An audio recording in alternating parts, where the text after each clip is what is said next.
बातमी नांदेडमधून नांदेड अर्धापूर तालुक्यातील शेलगाव खुर्द आणि शेलगाव बुद्रुक या गावाला पुराचा वेढा बसलेला आहे। 48 तासांपासून या गावाचा संपर्क तुटल्याची माहिती मिळते। ही दृश्य आपण बघतोय नांदेडमधली। मुसळधार पावसामुळेच शेलगाव खुर्द आणि शेलगाव बुद्रुक या गावाला पुराचा वेढा बसला आणि गेल्या 48 तासांपासून या गावाचा संपर्क तुटल्याची माहिती आहे। ज्ञानेश्वर लोंढे माझे सहकारी आपल्यासोबत थेट नांदेडमधून जोडले गेलेत। ज्ञानेश्वर, सध्या नांदेडमधली काय स्थिती आहे?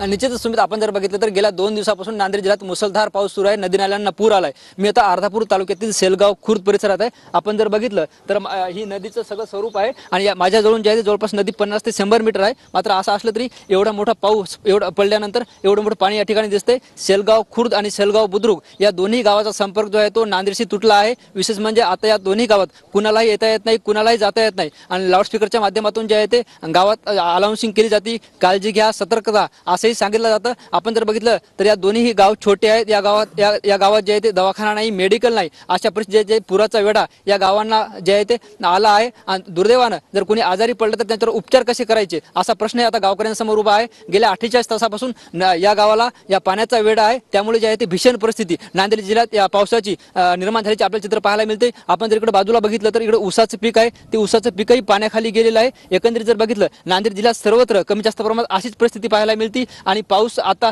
विश्रांती घेतल्यामुळे थोडासा पूर कमी झाला तरी पावसाचा जोर अजून कायम आहे। हवामान खात्याने जे आहे ते नांदेड जिल्ह्याला रेड अलर्ट दिला आहे, त्यामुळे जे आहे ते अजून पाऊस पडला तर यापेक्षा अधिक भीषण परिस्थिती निर्माण होऊ शकते। खरं तर जिल्हा प्रशासनाच्या वतीनं या गावावर लक्ष ठेवण्यात आलं आहे। त्या गावालाही वेळोवेळी जिल्हा प्रशासन संपर्क साधून जे आहे ते काळजी घेण्याचं आवाहन करत आहे। मात्र पाऊस कमी झाला नसल्यामुळे जे आहे ते अशी परिस्थिती या गावात झाल्याचे चित्र आपल्याला पाहायला मिळतं। निश्चितच मी कॅमेरामॅन गणेश यांना विनंती करेल की आपण हे गावाचं चित्र दाखवावं। या गावात जे आहे ते अनेक घरांपाशी पाणी गेलेलं आहे आणि हीच परिस्थिती आहे नांदेड जिल्ह्यातील अनेक भागात पाहायला मिळते। त्यामुळे जे आहे ते पाऊस कमी झाला पाहिजे, पाऊस थांबला पाहिजे अशी परिस्थिती नागरिक करताना पाहायला पाऊस झालेला आणि त्यामुळे सध्या पूरस्थिती उद्भवली आहे। धन्यवाद तुम्ही दिलेल्या सविस्तर माहितीसाठी।